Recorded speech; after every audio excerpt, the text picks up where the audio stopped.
La justicia en el Perú es un tema de profunda actualidad. Creo que nunca en la historia, por lo menos de la que yo me acuerde, se ha discutido tanto, bien o mal, pero se ha discutido tanto y ha estado tanto en titulares la justicia. Sobre ese tema vamos a conversar hoy día con Lucho Pázaro. Lucho, un gusto conversar contigo. Igualmente. Lucho acaba de publicar un libro que es el último de varios libros que ha publicado este año y vamos a comenzar por ahí. El libro se llama De Montesinos a los Cuellos Blancos. Un libro publicado por Planeta, una colección que conduce nuestro amigo Alberto Vergara, que trata de colocar los temas de debate de la agenda pública, los temas que hay que conversar, los temas que conversamos siempre acá también, en un lenguaje más asequible a la gente. Lucho, ¿hemos avanzado en la reforma de justicia? ¿No hemos avanzado? ¿En qué punto estamos? Vamos así a tu diagnóstico. ¿Cuál es la temperatura del...? Bueno, la reforma de la justicia empezó hace 49 años. El próximo año se cumple el cincuentenario, medio siglo de la reforma de la justicia. Del gobierno de Velasco. Empezó con Velasco, Ajá. claro. Y Velasco, esto quizá adelanta el otro tema, del otro libro, Velasco hizo la primera crítica, yo diría, profunda, desde posiciones oficiales, era el presidente de la República, sobre la justicia. Yo creo que dijo las cosas fundamentales, las cosas esenciales sobre esta crítica que hoy día está generalizada respecto a lo que es la justicia, a la manera en que funciona. Yo no creo que la justicia haya mejorado. Creo que ha cambiado mucho. Los problemas se han redefinido. Por ejemplo, el problema de corrupción se ha convertido en otra cosa. Ahora, siempre el tema era la justicia está al servicio de los poderosos, ¿no? Sí, Ese es el discurso de Velasco de la reforma exacto, que tú estás recordando. Exacto. ¿No? Pero los poderosos cambiaron. Los poderosos cambiaron, sí. Dejaron de ser los grandes terratenientes, los grandes mineros, etc. Hoy día está menos claro quiénes son los poderosos, ¿no? El poder se ha redefinido, se ha difuminado, y los poderosos son gentes que a lo mejor no conocemos, no tienen nombre y apellido, no salen en las crónicas sociales, como ocurría hace 50 años, pero son los que tienen la sartén por el mango, ¿no? Y ahí siempre se ha hablado de este tema, pero el peso del narcotráfico y de todas las actividades ilegales, ¿cuán determinante ha sido para que esto se transforme en la manera en que tú dices, bueno, finalmente no sabemos ni siquiera de qué poderoso estamos hablando, pero alguien mueve los hilos, o varios mueven los hilos, ¿no? Mira, yo tengo la impresión de que en la justicia se ve muy claramente esto que son las redes del poder hoy en el Perú, que no son grandes nombres. Esto de los señores de la construcción, por ejemplo, es casi una herencia rezagada del pasado. Por ahí no están las cosas importantes, creo yo. Creo que hay nudos de poder en los cuales se relacionan gentes que tienen dinero de diversas procedencias o de procedencias mezcladas, porque los negocios no son o legales o ilegales, tienen de ambas cosas, ¿no? Entonces, gentes que tienen dinero, gentes que tienen poder en las instituciones, sea policía, ejecutivo, legislativo, judicial, y los partidos políticos son muy secundarios.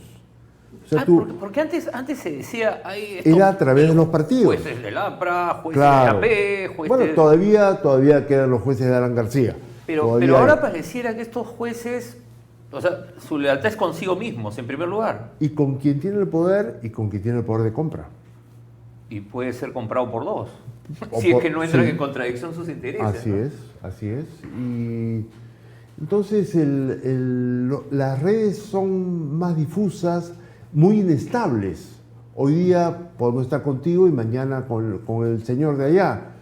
Hoy día podemos estar con Fuerza Popular y mañana con los moraditos. O con Alianza para el Progreso. Con quien fuere. Depende de cómo se arreglan las cosas, ¿no? Entonces es más difícil ponerle rostro a todo esto. Ahora, era más simple cuando habían asentados mineros, claro, ¿no? El mundo estaba más ordenado. Estaba más ordenado, eran los granjas, Hoy día la cosa es mucho más confusa. Ahora, claro, Lo que pasa es que con el escándalo de Brecht estamos como con los ojos puestos sobre una dimensión, ¿no? El tema Lava Jato pone mucho el énfasis en autoridades políticas, funcionarios y empresas constructoras. Una gran empresa como Odebrecht y Gran Montero, que es socio local. Pero claro, tú también recuerdas y recoges un caso que quizás ha sido emblemático, que es el caso Orellana, ¿no? Y esa red pues es una red que se movía en un territorio en el que estaba bajo la línea de flotación, digamos. Ese es un mejor ejemplo de lo que ocurre en el Perú, porque redes tipo Orellana yo creo que hay muchas, grandes y pequeñas. Es más representativo de la normalidad, por así llamarlo, de cómo funciona el poder y cómo funcionan los jueces. Y ahí el problema con las reformas, con la que vino después en los 90, ¿cuál fue? O sea, porque en la reforma de los 90 se puso mucho énfasis en que había que modernizarnos más bien, ¿no? Ese es el discurso, el Banco Mundial, el discurso de toda la cooperación internacional en esa época. Fujimori de Lepiani compraron a fondo. Claro, entonces, esa modernización, ¿para qué sirvió? O sea, ¿sirvió algo o terminó siendo un terreno que permitió que se expandan más estas redes? No, la modernización fue positiva en muchos sentidos, ¿no? Un jubilado del Poder Judicial me decía hace ya muchos años, ¿sabe usted cuál fue la diferencia? Que yo ahora cobro mi cheque a tiempo. Lo que decían algunos médicos también jubilados en esa época. O me lo depositan en la cuenta directamente y yo no tengo que ir a hacer la cola y esperar 3 días. Entonces la modernización sirvió, pero claro, fue una modernización que ocultaba o disimulaba otras cosas mucho más importantes, ¿no? Que era el control de todo el sistema judicial.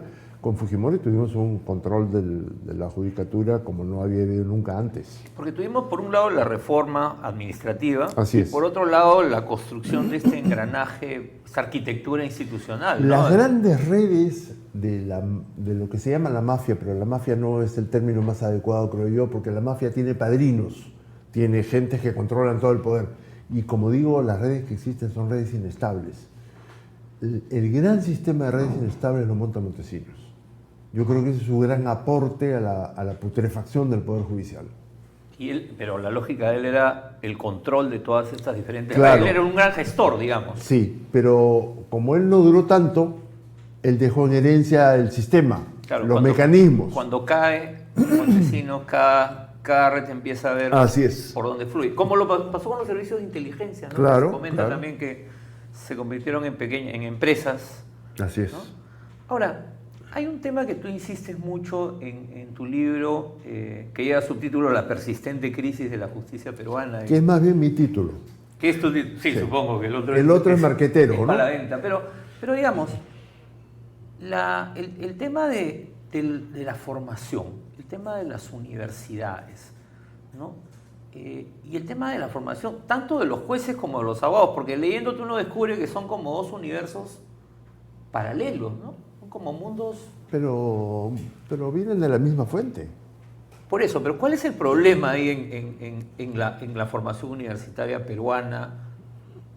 No solo el Perú, no solo peruano. En el caso peruano, digamos, ¿no? Porque tú has estudiado también esto, además fuiste parte de un proceso de reforma hace muchos años también en la Universidad Católica. ¿Cuál es el problema? O sea, ¿por qué no tenemos abogados o jueces que buscan justicia, vamos a decirlo así un poco ingenuamente? Yo te puedo contestar, pero haciendo presente que la clave del asunto no está solo en la educación. Okay. O sea, esperar, como se dice con frecuencia en el Perú respecto a muchos temas, es que la futura generación tiene que ser bien formada, pero si crecen en esta sociedad, la futura generación va a ser tan corrompida y tan viciada como las anteriores. Porque el sistema educativo te puede dar cosas, te puede dar elementos, te puede orientar mejor o peor. Pero si tú creces con reglas de juego reales, en las cuales si tú te atienes a lo que has aprendido, mueres, el sistema educativo no te sirve. Entonces, haciendo esa salvedad, la educación jurídica, en la mayor parte de la educación jurídica, está centrada de una manera necia en códigos y leyes que en la práctica funcionan poco y se desinteresa de lo que ocurre en la práctica. O sea, no mira la realidad del funcionamiento del derecho. O sea, es una especie de universo cerrado, donde Es un universo cerrado en el el cual contexto no importa. el abogado piensa, se supone que piensa en términos exclusivamente legales y lo que ocurre en la realidad no le interesa. La práctica es distinta, porque en realidad a los abogados lo único que les interesa es lo que pasa en la práctica. Y entonces utilizan las leyes como una especie de instrumento de conveniencia, según le venga el caso o no a su cliente. Entonces hay una especie de gran falsedad en la educación jurídica que se ha agravado. Una lógica de dos caras, digamos, ¿no? Así es. Ah, Que se ha agravado con las universidades Bamba, que ojalá la SUNEDO termine de exterminar, pero que se ha multiplicado seriamente, ¿no? Porque para enseñar derecho con esta lógica te basta una pizarra, un garaje y una tiza y un código en la mano. Ya está, ¿no es cierto? Y a veces ni eso, ¿no? Porque A veces ni eso. solo está la fachada y ni siquiera... A veces está solo la fachada. Ahora, claro, tú señalas el tema de la sociedad en la que estamos y tú en tu trabajo y en otros libros que has hecho antes, más de corte académico, siempre has insistido mucho en toda esta historia larga que viene desde la colonia, ¿no? Y de cómo hay una cultura de la ley que se acata pero no se cumple, ¿no?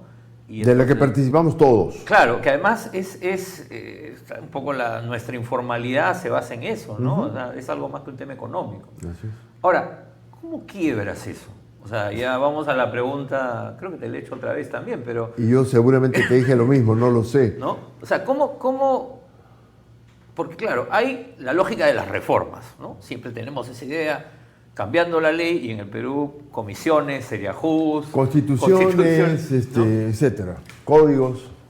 Prácticas, ¿por dónde es que hay que ir, digamos? No te pido la respuesta final, pero ¿qué pasos son los que se tendría que dar? Te voy a decir cosas un poco ingenuas, ¿no? Quizá, o no sé si poco útiles. Lo primero que hay que hacer, creo yo, es darnos cuenta de que todos somos parte del problema. Que el problema no está en los jueces, no está en los fiscales, ni siquiera está solo en los abogados.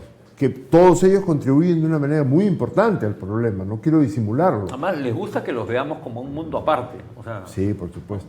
El problema está en todos nosotros, ¿no? Todos nosotros de algún modo participamos en sistemas de coima, de irregularidades, de a quién conozco para evitar pasar por este trámite. En fin, todos participamos de eso. No es un problema ajeno, no es un problema de otros, es un problema de todos nosotros. En segundo lugar, yo creo que tú has recordado esto de que hace casi 50 años que empezaron las reformas en el Perú y no tenemos una mejor justicia.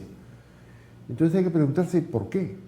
Hay que preguntarse qué pasó con todas esas reformas en las cuales se ha gastado un horror de dinero, que forman parte, porque no nos regalaron ese dinero, forman parte de la deuda externa del Perú. Claro. Entonces hay que preguntarse qué pasó. Y yo tuve el año pasado, tú sabes que lo he mencionado, tuve el año pasado una experiencia que demuestra que no estamos en ese camino. Cuando se produjo el escándalo de los audios, los hermanitos, Nostroza y todo lo demás, el presidente Vizcarra pescó rápidamente el asunto, se dio cuenta que el tema estaba en la actualidad y en las encuestas, y entonces dijo, hay que hacer algo, ¿no? Vamos a hacer una reforma judicial. Y nombró una comisión que en 12 días, debía proponerle qué hacer, porque él tenía que dar el discurso el 28 de julio y está en ese momento el 13 o el 14. Claro. Bueno, esto demuestra pues que las cosas se siguen haciendo con una absoluta falta de seriedad o con una absoluta ignorancia, ¿no? Pero que además se perdóname, solo para rematar, fíjate lo que ha pasado, nada. Claro, la Junta Nacional de Justicia, ahora estamos en el nuevo proceso de elección. Ahora estamos a 15 meses de ese momento y estamos igual o peor que en ese momento. Porque ante la gente ya se empieza a deslegitimar la idea de esta Junta que supuestamente iba a hacer algo diferente. Y ha sido una catástrofe. Y lo otro es que las otras propuestas se quedaron ahí. O sea, vino el debate sobre la reforma política y toda la crisis política, en fin, la disolución del Congreso. Pero la reforma de justicia pasó a un segundo plano. Pero yo creo que no es, yo te diría que no es de lamentar que pasaron en segundo plano, porque fueron propuestas de circunstancia, que la gente que aceptó estar en esa comisión se prestó al juego de decir en 12 días podemos redactar propuestas. Es un sistema que tiene siglos de funcionar mal y es un sistema que tiene 50 años de haberse intentado reformarlo. Ahora, y en ese sentido, ya más allá de las reformas, la acción de ciertos jueces, la acción de ciertos fiscales, lo que estamos viendo en el caso de Lava Jato en concreto, todo el tema en relación a los cuellos blancos y todo este momento, donde además creo que por primera vez los peruanos, a través de TV Justicia, el canal del Poder Judicial, hemos sido testigos de cómo son los juicios, ¿no? Sobre todo cuando se dictaban las prisiones preventivas para Keiko y otros líderes, la gente no estaba viendo el programa del mediodía, sino estaba viendo el juicio. Eso ha sido inédito. Veamos, ¿esos procesos pueden servir como un aprendizaje para el ciudadano, para entender o no? Mi impresión es que no, ojalá fuera así como tú dices, pero yo creo que no, porque tú puedes pasarte, tú que no eres abogado, pero eres un hombre profesional, ilustrado, culto, puedes pasarte una hora delante del televisor viendo la audiencia de prisión preventiva de Keiko y no sé cuánto entiendes. Porque estás hablando en ese universo cerrado. Están hablando en un lenguaje hecho para que no lo entiendas. Claro, es como que estamos contemplando un mundo que es inaccesible. Así es. Entonces, pese a que hoy día la discusión política es jurídica y cuestión de confianza, la Constitución permite, no permite. Todos somos constitucionalistas. Aparentemente todos somos constitucionalistas. Muchos han surgido como constitucionalistas, a los que yo no conocía como tales, pero ahora todo el mundo es constitucionalista. No sé si la gente entiende la discusión o es convencida por el primer sujeto que sale y dice, no, de acuerdo al artículo tal, etcétera, etcétera. Más fuerte. Ahora, hay un tema sobre estos procesos que... Entonces no sé si estamos aprendiendo, no estoy seguro. Hay un tema que te quería justo preguntar, porque tú lo mencionas también, es esta idea de las prisiones preventivas que están tan de moda y este ánimo punitivo en un conjunto de reformas que se han dado. Ya no estoy hablando solo de corruptos, violadores, bueno, la muerte civil que era para los corruptos, narcotraficantes, esto que era para gente que había sido condenada por subversión, pero que se empieza a extender a veces a todo aquel que es sospechoso. Entonces, claro, y que termina generando sanciones, un código cada vez más que la clave es meter a la gente presa, cuando en el Perú nadie cree que la cárcel sirva para nada. Entonces, ¿por qué esta es como que la única esperanza que nos queda? Bueno, que los metan presos, sean inocentes o culpables y después se verá. Porque llama la atención, ¿eh? Sí. Todos los proyectos de ley de las bancadas, de izquierda y de derecha, iban en ese sentido. Bueno, hay varios niveles de eso. Primero es el nivel popular, digamos, lo que la cultura popular nuestra espera como justicia. Espera sanción. Y es bien curioso, porque espera sanción para gentes cuya responsabilidad no ha sido establecida, para gentes de las cuales la policía dice que son culpables, no el juez, la policía dice que son culpables. Y pese a que no confiamos en la policía, porque es una de las instituciones más corruptas del país, sin embargo, cuando la policía dice Javier Torres es culpable, qué duda cabe, tiene que ir preso. Claro. Y cuanto más pronto, mejor. A esto entra un segundo ingrediente, que son los medios de comunicación. Y los medios de comunicación crean culpables, ¿no? Crean escándalos. Héroes y villanos, ¿no? Digamos. ¿Tú sabes cuál fue el primer caso en que yo percibí esto muy claramente? No sé cuántos años hace, el caso de este Cacho, el peluquero, sí, que tuvo la desgracia de atropellar a un tipo en la avenida Javier Prado. O sea, el caso de esta chica que hace poco atropelló a dos y los mató, no es el primero. Y entonces los medios de comunicación hacen un gran escándalo. Y nadie se pregunta, bueno, cuáles son las reglas, qué es lo que se puede esperar. En realidad, Cacho se va a fugar del país o no. No, Cacho adentro, preso.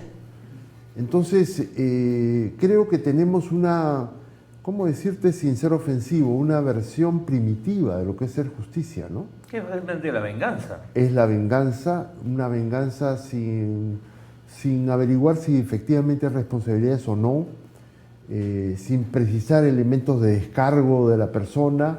No, lo que importa es que vaya preso. Ahora, como tú dices, todos sabemos que ir preso no va a reeducar a nadie. No, es la venganza, simplemente es un castigo como el de cortar la mano en el mundo de la Sharia, el mundo árabe, ¿no? Es más o menos eso. Lucho, quiero Estamos pasar... en ese nivel, entonces vuelvo a subrayar, el problema no es solo la justicia como aparato, no solo son los jueces y los abogados, también somos todos nosotros, ¿no? Claro, es la forma en que está estructurada la sociedad y la forma en que funcionamos. Digamos, Sí. los peruanos funcionamos así. Ahora, si me dices cómo se cambia eso, Lucho, te quiero tienes preguntar... que buscar otro entrevistado. Antes de que se me vaya el tiempo, no sé ni cómo vamos con el tiempo, ahí Patricio nos va a avisar, pero tú has sacado otro libro también recientemente que se llama Velasco, el fracaso de una revolución autoritaria. Y cuando yo vi la portada del libro y el título, que fue presentado en la Feria Internacional del Libro de Lima, publicado por la Universidad Católica, alguna gente decía, pero ¿cómo es posible que Lucho Pázara plantee el carácter autoritario de la revolución de Velasco? Y ahora hay, digamos, sé que no lo has visto todavía, pero hay un documental, La Revolución en la Tierra, que vuelve a poner la figura de Velasco. Creo que hay una generación que por primera vez escucha y ve los discursos de Velasco, cosa que me parece importante, pero de pronto hay una imagen de Velasco como el héroe, ¿no? Tu libro va en un sentido distinto. Este es un proyecto de transformación, pero digamos donde el héroe era el héroe autoritario, era un general y un conjunto de militares que deciden transformar las estructuras del país. Y como tú dices, reformar la justicia sin que en realidad tuvieran el éxito que buscaron. ¿Qué pasó con Velasco? ¿Qué fue Velasco? A ver, Lucho, te voy a exprimir los últimos 5 minutos de la entrevista. Bueno, yo creo que si se le ve como héroe a Velasco, hay muchas maneras de verlo y depende de quién lo mire, ¿no?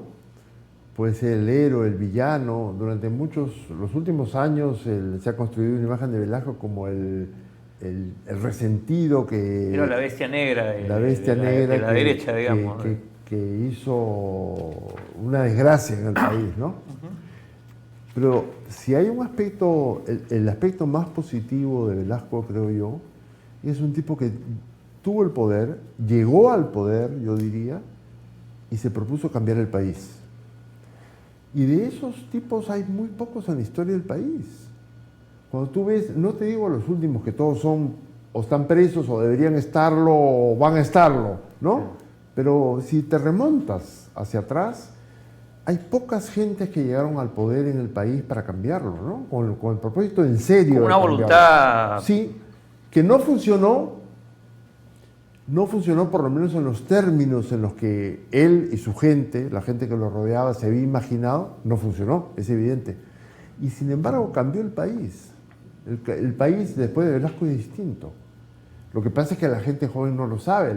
Y en este sentido, yo no he visto la película, pero la película lo ilustra bien, según entiendo. El Perú era otro antes de Velasco. Hay dos maneras de decirlo. Hay desde el lado de los menos, yo recojo siempre una frase que me parece muy ilustrativa de una señora miraflorina que decía: con Velasco los cholos se envalentonaron. Desde el otro lado, es decir, del lado de los cholos, se adquirió la conciencia de derechos, la conciencia de igualdad. Claro, escuchándote me acuerdo... Eso cambió en el país con Velasco. Me acuerdo un evento de, no sé, 25 años de la reforma agraria, 30 en el Valle de Huaura, y un grupo de dirigentes que habían sido sindicalistas en ese valle, decían, ya habían perdido la tierra porque ya habían vendido las parcelas a los actuales agroexportadores, pero decían, gracias al general Velasco, nosotros tenemos casas, tenemos una vivienda y nuestros hijos estudiaron, ¿no? Y eso fue por la reforma agraria. La reforma agraria fue en ese sentido un elemento clave. Pero tú has mencionado el tema de la justicia y hay uno de los capítulos de tu libro justo sobre el fuero agrario, que seguramente a alguna gente le parecería un tema esotérico ahorita, pero ¿por qué fue importante ese aspecto de la reforma? Porque el fuero agrario, gracias a Guillermo Figalo, ¿no? A Guillermo Figalo, sí. Yo creo que en el Perú, donde las instituciones son tan débiles, hay que, desgraciadamente, que referirse a personas. Así como hablamos de Velasco. Y hay que recordarlo, además, ¿no? Hay que recordarlo, sí. En el caso de Velasco en el caso del Poder Ejecutivo hablamos de Velasco, en el caso de los jueces hay que hablar de Guillermo Figalo. que fue un tipo con criterio, imaginación y coraje para plantear otra manera de ver los problemas, los conflictos en el terreno agrario y otra manera de resolverlos. Y demostró, a mi modo de ver, que otro tipo de justicia era posible.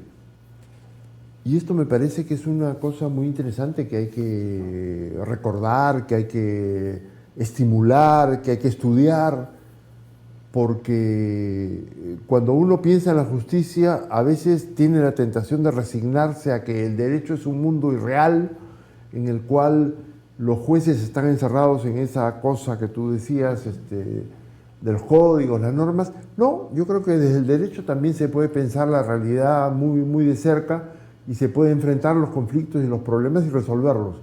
Y el caso del Foro Agrario con Figallo lo mostró. Claro, yo estaba pensando ahora que te escuchaba en muchos de los conflictos que hay ahora, de nuevo, entre empresas mineras y comunidades por el uso del suelo y el subsuelo, la concesión y la propiedad. Que son más complicados. Que son mucho más complejos, pero que a veces se quieren ver solo desde un lado diciendo, bueno, la ley dice esto y se acabó, señores, acá no hay nada que interpretar, y te olvidas que estás actuando o comprando tierras en un mundo rural de arreglos informales, porque eso era la sociedad rural. Estás en un conflicto social que el juez tiene que tratar como un conflicto social, no como un conflicto legal. Eso es lo que rescató Figallo y el Foro Agrario. Es decir, que el juez diera cara al problema real, no al problema del expediente, porque no al problema de los papeles. O sea, porque si tomas la decisión, que es un poco algo que tú también señalas, tomas la decisión en base a simplemente lo que la ley dice y no interpretas el contexto, el conflicto probablemente va a continuar. Así es, ¿no? así es. Como tantos conflictos que tenemos en este momento, ¿no? Así es. Esa es una dimensión. Y ahora, lo último que te quería preguntar. Hay un gran debate, creo que lo hemos conversado también antes, ahora con la película se ha vuelto a plantear, es gracias a que hubo la reforma agraria y el gobierno de Velasco, Sendero no fue lo que fue,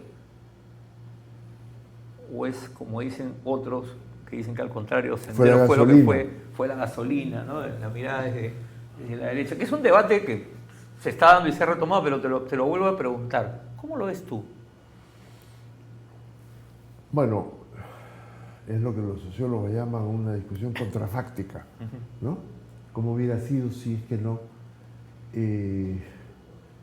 Yo tengo bueno, si uno mira la información, Sendero creció y se desarrolló ahí donde no hubo reforma agraria.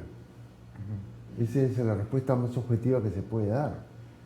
Claro, el Sendero no surgió en la zona azucarera del norte, digamos, ¿no? Donde la reforma agraria entregó bienes, no hablemos solo de tierra, porque como tú dices, fue más que tierra, ¿no? Donde permitió llegar a la propiedad a determinadas gentes. Esas gentes, cuando surgió Sendero, tenían algo que defender. Y Sendero estaba hecho para los que no tenían nada que defender. Entonces yo creo que me da la impresión, a partir de este dato, que la reforma agraria le puso límites a Sendero. La cosa, es decir, yo creo que una sublevación o una insurrección sin reforma agraria hubiera sido mucho más dañina de lo que fue Sendero, ¿no? Y no solo Sendero, podría haber sido cualquier otra forma de insurrección, ¿no? Cualquier otra. Esa es mi impresión. Pero es una impresión. Bueno, el debate va a seguir. Espero que puedas ver la película de todas maneras. Sí, la voy a ver. Y te vamos a pedir que escribas un artículo para La Mula sobre el tema, porque ya te estás yendo de viaje. Lucho, muchas gracias por la conversación. Amigos y amigas del Arriero, esta ha sido una edición especial, la anunciamos recién tempranito, para conversar con Lucho Pázara. Hemos hablado sobre la justicia, con este pequeño libro de Montesinos a los Cuellos Blancos. Hemos hablado poquito de Velasco y un libro que yo les recomiendo, textos que Lucho escribió hace varios años, pero que vale la pena volver a revisar en este debate. Y hay un libro más del que no hemos hablado, que a mí me ha gustado mucho, que es una compilación que ha hecho Lucho sobre la justicia en la pantalla. Hay tan buenas películas sobre temas judiciales en la historia del cine que realmente es un tema también fascinante. Pero eso ya será otro día. Nos vemos.